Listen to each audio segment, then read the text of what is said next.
हाल फिलहाल में मोदी जी ने बंकिम चंद्र चट्टोपाध्याय के बारे में बहुत सी बातें बताई हैं।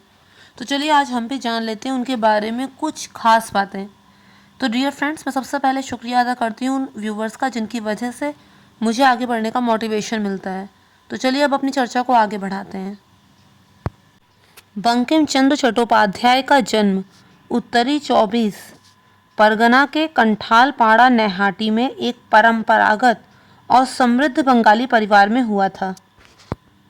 फ्रेंड्स, अगर बात की जाए इनकी शिक्षा की तो हुगली कॉलेज और प्रेसिडेंसी कॉलेज में हुई थी इनकी शिक्षा। 1856 में उन्होंने बीए पास किया और उस समय बीए की उपाधि लेने वाले वो पहले भारतीय थे प्रेसिडेंसी कॉलेज और हुगली कॉलेज से। डिप्टी मजिस्ट्रेट पद पर इनकी नियुक्ति हो गई थी जब इन्होंने बीए पास कर लिया। तो उसके बाद कुछ काल तक बंगाल सरकार के सचिव पद पर भी ये रहे थे। इसके अलावा राय बहादुर और CIE की उपाधियां भी इन्होंने पाई थी। 1869 में इन्होंने कानून की डिग्री को हासिल किया था। इसके बाद इनकी सरकारी नौकरी लग गई और 1891 में ये सेवानिवृत्त भी हो गए। 8 अप्रैल 1814 को उनका निधन हुआ था 55 वर्ष की आयु में। अब बात करते हैं इनकी रचनाओं की।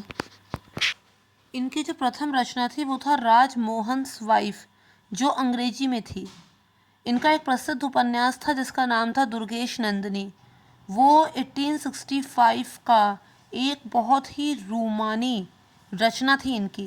कपाल कुंडल इनकी द्वारा लिखा गया, वो भी इनका बहुत ही अच्छा रोमानी उपन्यास था। मासिक पत्रिका बंग दर्शन इन्होंने लिखी। कृष्ण कांतेर विल इन्होंने लिखा।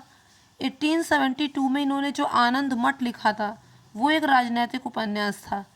उस समय का जो सन्यासी विद्रोह था उसके बारे में इसमें बातचीत की गई थी। इनका अंतिम उपन्यास था सीताराम और इनका एक प्रसिद्ध उपन्यासों में से एक देवी चौधरानी भी था। रचनाएं तो इनकी बहुत सी थी। इसके अलावा उस समय इनके अखबार में वंदे मातरम जो इन्होंने जो सॉन्ग लिखा था वो उस समय प्रकाशित हुआ था। उस समय क्रांतिकारी जो थे वो सब स्वतंत्रता संग्राम के लिए अपना बलिदान दे रहे थे, तो उनमें जोश भरने का काम इन्होंने किया था। आज़ादी की लड़ाई केवल हथियारों के बल पर नहीं लड़ी गई थी।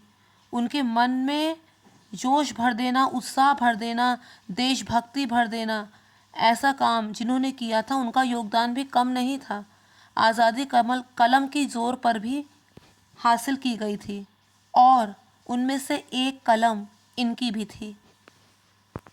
हिंदूवाद और राष्ट्रवाद के प्रतिनिधि थे ये।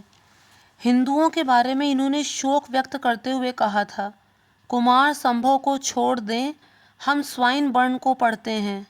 गीता को छोड़ दें, हम मिल को पढ़ते हैं। उड़ीसा की पत्थर कला को तो त्याग ही दिया है हमने, हम साहबों की चीनी गुड़िया को देखते हैं।